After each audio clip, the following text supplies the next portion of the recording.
Parler sport avec des Israéliens qui s'illustrent aussi. Elle déjoue tous les pronostics. L'équipe israélienne de baseball est en passe de se qualifier pour les demi-finales du championnat du monde. Figurez-vous, de la discipline, une performance absolument exceptionnelle justifiée par la présence de joueurs juifs américains qui évoluent dans ce prestigieux championnat, le MLB aux États-Unis. Son histoire et son parcours dans ce reportage. Israël, nouvelle puissance mondiale du baseball. Les joueurs de l'État hébreu remportent match sur match au championnat du monde de la discipline qui se déroule au Japon. Des succès qui révèlent de l'ingéniosité et de l'imagination des responsables de la fédération de baseball du pays. Et pour cause, l'équipe nationale est composée de joueurs non israéliens. Cette équipe bénéficie du magnifique soutien des Israéliens, des Juifs américains, des Juifs israéliens, des Juifs disséminés à travers le monde. Après la victoire surprise obtenue sur la puissante équipe de Cuba, la 4e du tournoi, le bilan israélien est bon avec une seule défaite face aux Pays-Bas. C'est un rêve, je joue au baseball depuis l'âge de 10 ans. J'ai joué au baseball en Israël, au Sportec à Ra'anana, à Jérusalem, à Petah Tikva. Évoluer à ce niveau, c'est une expérience exceptionnelle.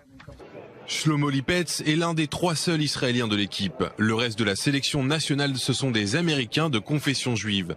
La plupart n'ont jamais mis les pieds en Israël et ne possèdent pas de passeport israélien. Ainsi, pour évoluer sous les couleurs bleues et blanches de l'État d'Israël, les responsables de la fédération de baseball du pays profitent du règlement international. Il offre la possibilité de sélectionner des joueurs prétendant à l'obtention du passeport du pays qu'ils représentent. Le détenir n'est même pas obligatoire. Exemple, aucun joueur de nationalité israélienne n'a participé à la victoire sur Cuba. C'est vrai, ils ne sont pas israéliens, nous n'avons sélectionné que 3 joueurs de nationalité israélienne. Le reste des joueurs sont des juifs américains, fiers de représenter Israël. Ils étaient le mois dernier dans le pays, ils connaissaient Israël, ils nous posent des questions. Nous n'avons aucune critique à adresser aux joueurs. Au contraire, certains évoluent dans le championnat MLB américain, d'autres y ont joué. Et pourtant, ils ont choisi de représenter Israël. Nous sommes juifs américains et Israël est un magnifique pays, un pays d'immigration comme les États-Unis. Nous sommes devenus plus israéliens que les Israéliens. Nous ne souhaitons pas voir seulement des juifs américains représenter Israël. Nous aimerions voir des Israéliens jouer au baseball et représenter leur pays.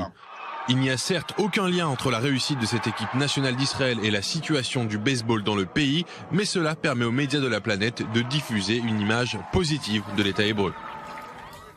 Et Jonathan Serrero, la présence de joueurs juifs américains qui n'ont aucun lien avec Israël a suscité la polémique à travers le monde. Ouais, il est clair que si vous demandez à un Israélien où se trouve le terrain de baseball le plus proche, il risque un peu de vous regarder de travers, car ici le baseball n'est pas le sport le plus populaire du pays. Donc beaucoup de monde aujourd'hui s'interroge sur la provenance et même la présence d'Israël dans ce championnat du monde. Bon nombre d'observateurs aujourd'hui évoquent une équipe des États-Unis bis et refusent de reconnaître un peu ce lien entre les Juifs et Israël, des critiques totalement balayées d'un revers de main par l'entraîneur de l'équipe, Jerry Weinberg. Nous représentons Israël, dit-il, nous ne sommes pas les États-Unis, nous représentons les Israéliens. Il n'a pas lieu de se tromper, déclare ainsi l'entraîneur.